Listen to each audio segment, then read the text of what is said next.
What's going on, everybody? Welcome back to Midwest Imports. Today we have some on the agenda. We have to fix the 10th gen Civic. Let's go to the dealership. We got to pick up a wheel speed sensor for the front left side, and I'll show you guys how to install it. Let's get a little warm start.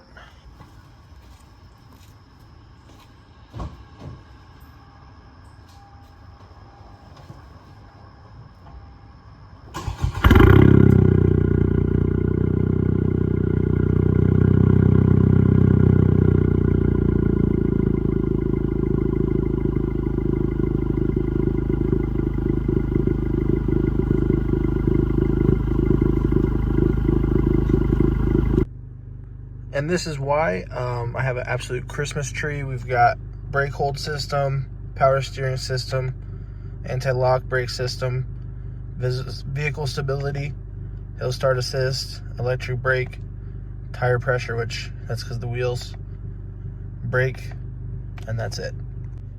And that is all caused by this one brake sensor for the ABS system. Now let's go ahead and get going.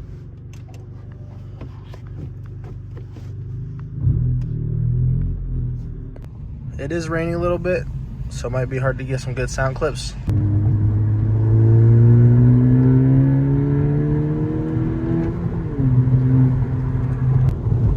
One thing I have noticed with these coilovers is there's a lot more road noise. I don't know if that's because it's just a stiffer ride or what, but they are definitely louder in the cabin of the vehicle.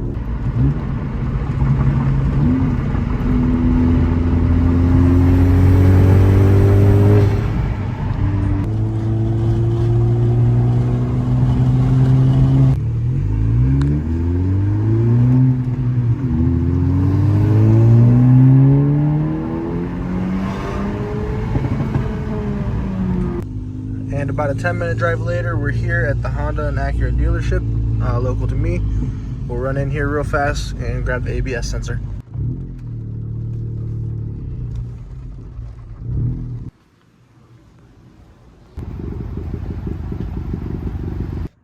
I only really need the driver's side, but I'd rather just get them both and we can do the other one later on. For both of them, it was where's this total? $93.87. At a parts store. For non-OEM parts, it was $175 for one.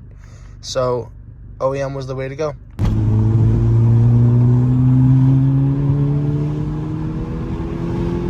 No ABS or traction control with street tires in the rain is not it. I'm going to do the driver's side first because I don't think the passenger side needs replaced, but for the part number for the driver is 57450.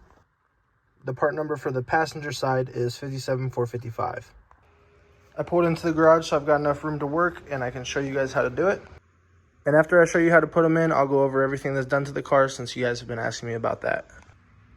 I already broke the lug nuts loose by hand, so now we'll go in with the impact and get all of them off. And with the wheel off, you can see it right here. I did double-sided tape around where it's torn, just so water wouldn't get in there and short anything out. So now there's a small 10mm bolt down there, and then a couple of these little clips right here, just all around holding the wire in place. So we'll remove that 10. If you got a Midwest car like me, you want to make sure you don't break the bolt off in there because you do need to reuse it.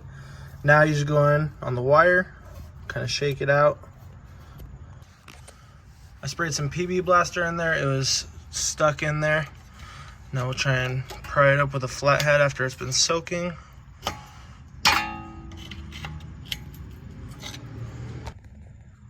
Alrighty guys, it's been stuck in there. I've been trying for about an hour or two, with brakes obviously, but now I'm down to my last try before just drilling it out. I heated up a screw, shoved it in there, and now I'm letting it cool. I've sprayed tons of PB Blaster on it, so I'm just letting that screw cool, and then I'll put a hammer around it, on the extraction part of the hammer, and yank on the screw and see if I can just rip it out all in one. Alrighty guys, I got it, and no wonder it was stuck in there. Even on this, look at all the rust and carbon, or not carbon, but rust and brake dust and all that buildup that's in there.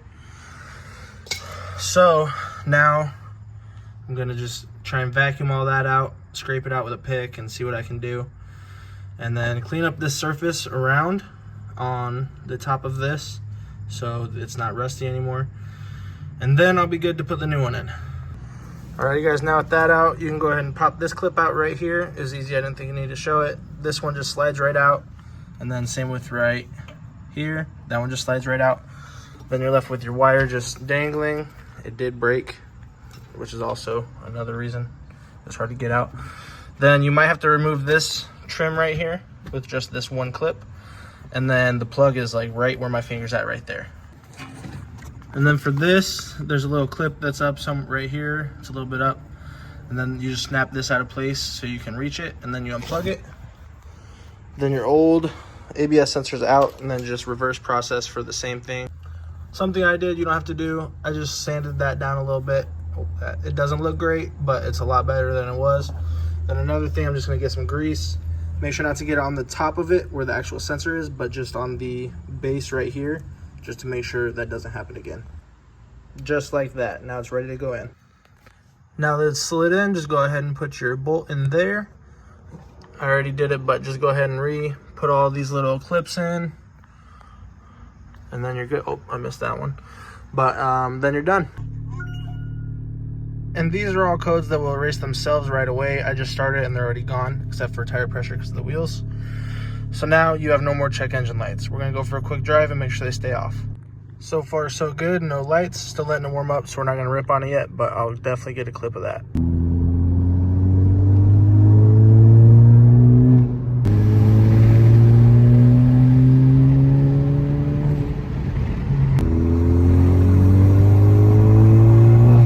Probably a lot of wind noise with the windows down, but